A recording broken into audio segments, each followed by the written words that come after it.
मोहना। इससे आगे की कथा तीसरे अध्याय में वर्णन करी गई।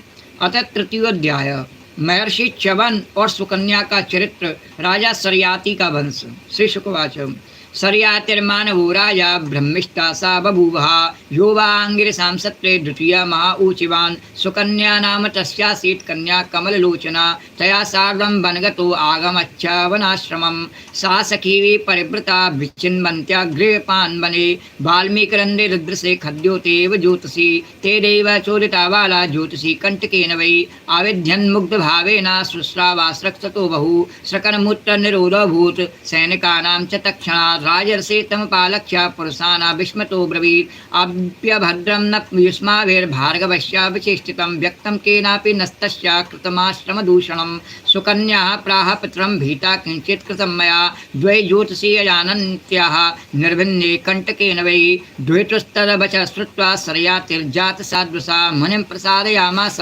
वाल्मीकान्तिर्हितं शनैः तदभिप्रायमाज्ञाय प्रादाद्वैतरं मुनिः कृच्छान्मुक्तस्तन्मामन्त्र्यः पुरं प्रायः समाहिता। श्री सुखदेव जी कहते हैं, परीक्षित, मनुपुत्र राजा सरयाति वेदों का निष्ठावान विद्वान था। उसने अंगरा गोत्र के ऋषियों के यज्ञ में दूसरे दिन का कर्म बतलाया था। बहुत पढ़ा लिखा था वह पुत्र मनु का, और उसका नाम था सरयाति।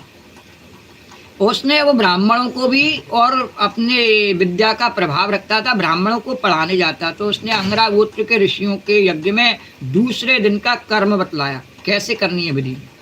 उसकी एक कमल लोचना कन्या थी, उसका नाम था सुकन्या। एक दिन राजा सरयाति अपनी कन्या के साथ वन में घूमते घूमते च्यवन ऋषि के आश्रम पर जा पहुँचे। अपनी बेटी को घुमाने के लिए लेके गए, और सुकन्या अपनी सखियों के साथ वन में घूम घूम कर वृक्षों का सौंदर्य देख रही थी। राजा की बेटी तो अकेली तो गई नहीं, बहुत सारी सखियां भी उसके साथ में गईं। और उसने एक स्थान पर देखा कि एक जो बावी थी, यानी दीमकों की एकत्रित की हुई मिट्टी, टीला सा बन जाता है, कि उसमें से छेद में से जुगनू की तरह दो ज्योतियाँ दिख रही थीं। उस बावी के भीतर से दो प्रकाश पुंज से दिखाई दी। और देव की कुछ ऐसी प्रेरणा थी कि सुकन्या ने बाल सुलभ चपलता से एक कांटे के द्वारा उन ज्योतियों को भेद दिया। उसने कहा, ये क्या दिख रहा है। एक कांटा उठाया और उन दोनों चमकते हुए जो प्रकाश पुंज थे उनमें वो कांटा घुसेड़ दिया, और उसमें से बहुत सा खून बह चला। जैसे उसने ऐसा किया, उसमें से खून निकलने लगा। उसी समय राजा सरयाति के सैनिकों का मलमूत्र रुक गया, और जैसे ही उसने अपराध किया, उसके सैनिकों का, राजा के का सब मलमूत्र रुक गया। और राजर्षि सरयाति को यह देख करके बड़ा आश्चर्य हुआ। उन्होंने अपने सैनिकों से कहा, अरे तुम लोगों ने कहीं महर्षि च्यवन जी के प्रति कोई अनुचित व्यवहार तो नहीं कर दिया।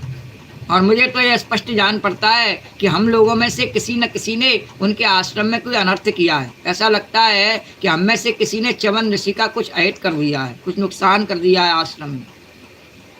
तब सुकन्या ने अपने पिता से डरते डरते कहा कि पिताजी, मैंने कुछ अपराध अवश्य किया है। उसने कहा, मैंने अनजाने में दो ज्योतियों को कांटों से छेद दिया। जैसे ही राजा ने सुना, वो समझ गए कि निश्चित इसने च्यवन ऋषि की आंखें फोड़ दी। और अपनी कन्या की आवाज़ सुनकर के सरयाति घबरा गए। उन्होंने धीरे धीरे स्तुति करके बावी में छिपे हुए च्यवन मुनि को प्रसन्न किया। वो च्यवन मुनि जो तपस्या कर रहे थे, उनके चारों ओर दीमकों की बावी बन गई थी।